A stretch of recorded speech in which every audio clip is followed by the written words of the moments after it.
un posto che è stato salvato nel tempo, testimonianza di un periodo dell'architettura degli anni 30 chiamato futurista. Il borgo di Vigonza vive ancora al giorno d'oggi nelle sue strutture e nella sua storia, che vi racconteremo in questo nuovo viaggio di itinerari turistici.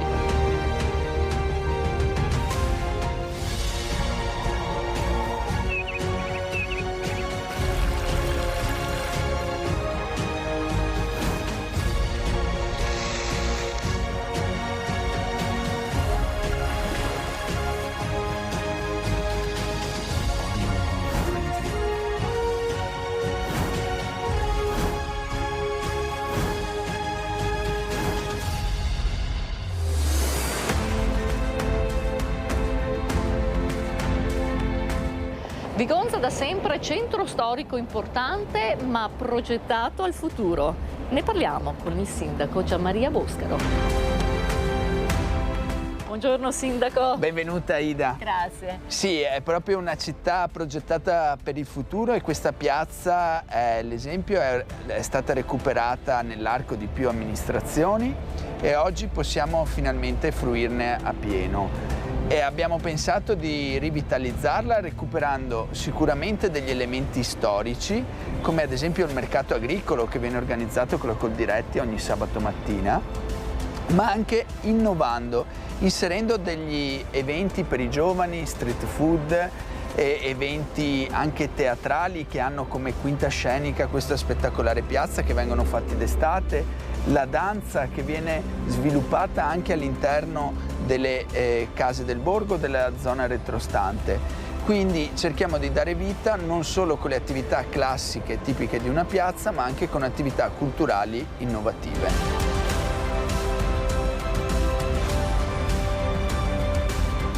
Un'area, sindaco, che si sta ampliando molto bene poi.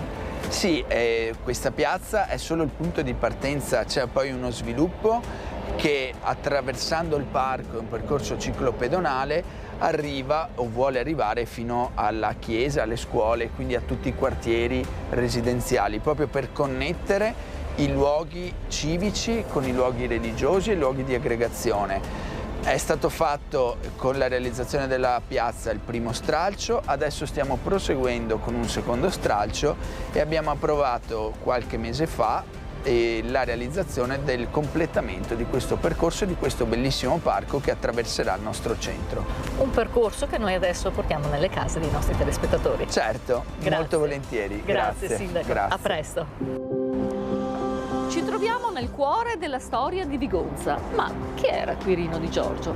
Era chiamato l'architetto senza timbro e ce lo racconta Damiano Gottardello. Damiano, come comincia questa storia?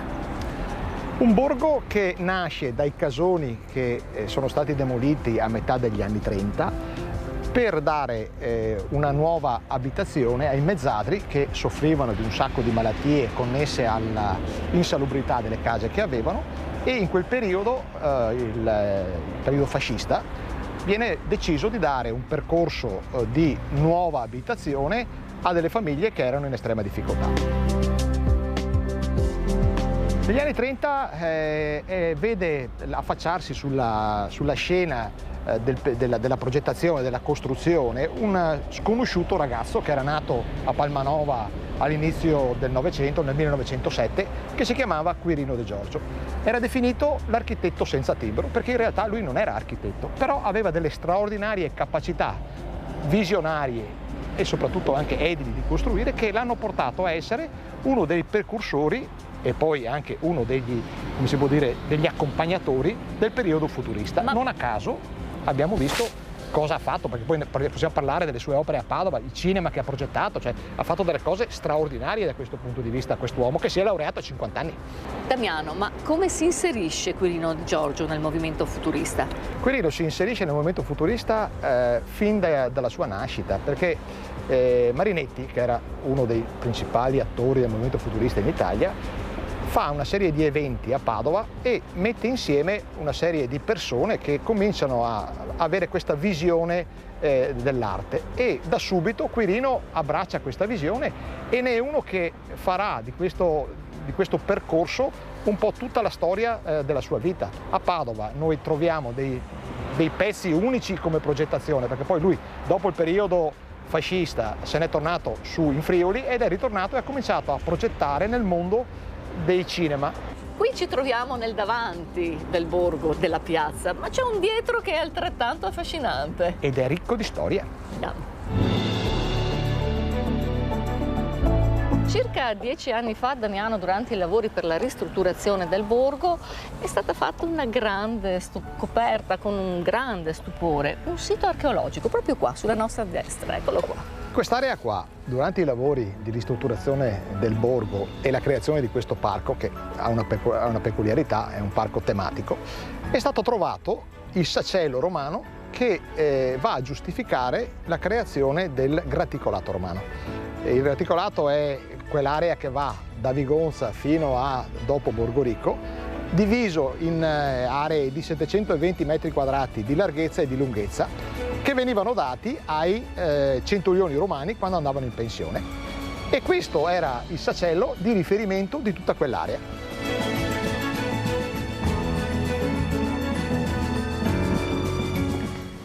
La prima pietra di questo teatro è stata posta nel 1938, poi vari sono stati gli interventi che si sono susseguiti nel tempo. Ne parliamo con Massimiliano Cacco. Buongiorno Massimiliano. Buongiorno. Benvenuta in questa struttura. Sì, è vero, questa è una struttura che è nata nel 1938, ha subito diversi interventi, in particolare sono iniziati all'inizio degli anni 2000 per effetto di un bando che è stato vinto dal Comune di Vigonza, e su questi sono stati fatti appunto delle ristrutturazioni importanti. L'ultima è terminata qualche mese fa, è una ristrutturazione che ha avuto come oggetto principale l'efficientamento energetico di questo teatro. Lo abbiamo portato in classe energetica A e con l'occasione abbiamo anche approfittato per, come dire, migliorare un po' anche l'estetica interna della struttura. L'abbiamo rinfrescata, come si può vedere abbiamo cambiato la parte del soffitto, rendendola più carina e anche più efficiente. E anche più accogliente. Più accogliente sicuramente, sono stati cambiati tutti i serramenti, sono stati cambiati anche gli impianti e abbiamo dotato anche la struttura di un impianto fotovoltaico. Tante cose sono state fatte in questo teatro, ma i sogni sono ancora più grandi e tante sono ancora da fare. Beh, sicuramente è una struttura che noi mettiamo a disposizione di tutta la cittadinanza e che abbiamo anche ampliato la disponibilità, perché questa struttura per effetto dell'efficientamento energetico potrà essere utilizzata 365 giorni all'anno. Infatti, oltre all'impianto di riscaldamento che è stato completamente rifatto, abbiamo aggiunto anche un impianto di raffrescamento, quindi un condizionamento estivo, e quindi da quest'anno la struttura potrà essere usufruita per spettacoli, eventi, iniziative dell'amministrazione comunale, delle associazioni, ma di tutti coloro che vorranno, come dire, usufruire di questa struttura. Quindi l'obiettivo è proprio quello di renderla accogliente, calorosa e soprattutto disponibile per tutti. Importante è la stagione teatrale di Vigonza. Ce la racconta Giulia Valderi. Ciao Ida e benvenuta nel nostro bel teatro. Quest'anno, come l'anno scorso, abbiamo previsto una grande insieme di rassegne qua a Vigonza. Abbiamo la rassegna professionale del teatro contemporaneo, abbiamo poi la rassegna amatoriale dialettale che ha vinto anche tanti premi riconosciuti a livello regionale, e abbiamo poi introdotto una novità che per noi è davvero importante, ci teniamo tantissimo, è la rassegna del teatro per le famiglie, per i bambini, per riportare i bambini e tutte le famiglie, quindi anche i nonni e gli zii, che noi invitiamo ogni settimana a venire in teatro e portare i piccoli fin dalla più tenera età sul palco a vedere gli spettacoli, perché è così importante per la loro crescita. Abbiamo infine poi la rassegna della danza, che porta sul nostro palco una danza di importanza e di respiro internazionale, quindi ne andiamo davvero orgogliosi. è da sempre teatro è luogo di divertimento ma anche di aggregazione. Assolutamente, con gli ultimi lavori poi di manutenzione abbiamo anche rivitalizzato e ripristinato il foyer superiore del nostro teatro, perché abbiamo intenzione di destinarlo davvero ad essere un luogo di cultura. Prima non era molto utilizzato e invece adesso verrà utilizzato ancora di più per mostre fotografiche, convegni e quant'altro possa ospitare i nostri cittadini. Grazie Giulia, a presto. Grazie, ciao Ida.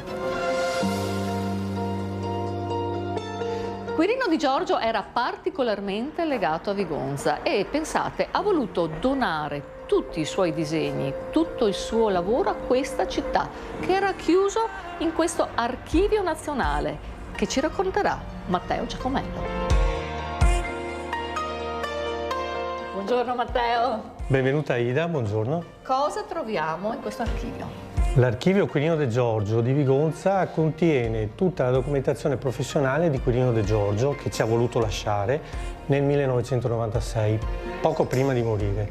Sono circa 5.000 disegni ed elaborazioni grafiche, 150 faldoni di documentazione di cantiere, alcune migliaia di foto e per un totale di circa 290 progetti che nell'ultimo anno il Comune di Vigonza, grazie a un contributo della Fondazione Cariparo, ha digitalizzato. Ecco, questo è uno dei progetti che stupiscono sempre i nostri visitatori. Sì, in effetti è così.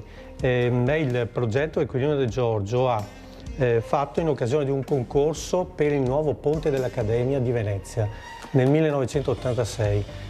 E stupisce perché tutti notano una sorprendente somiglianza con il ponte della Costituzione di Venezia. La curva sinuosa, gli scorrimano in vetro. È vero che somiglia molto al ponte di Calatrava e poi era anche veramente futurista, un pioniere, perché vediamo questi particolari in vetro, pensiamo negli anni 80. Certo, tutto vetro, è assolutamente leggerissimo, un'unica campata. Questo è un progetto molto interessante a cui Quirino De Giorgio teneva molto ed è il memoriale di San Giorgio delle Pertiche, il cimitero centrale di San Giorgio delle Pertiche. L'archivio Quirino De Giorgio è aperto su richiesta a professionisti, studiosi, ricercatori all'Università di Padova, con cui noi collaboriamo molto, e a tutti gli studenti che vogliano studiare questo architetto che ha attraversato tutto il Novecento. Lasciamo Vigonza e Quirino Di Giorgio, con la speranza di aver creato della curiosità su un capitolo importante dell'architettura italiana del Novecento. E grazie di essere stati ancora una volta in nostra compagnia. Io naturalmente vi do appuntamento la prossima settimana con la nuova avventura di Itinerari Turistici. Buona serata!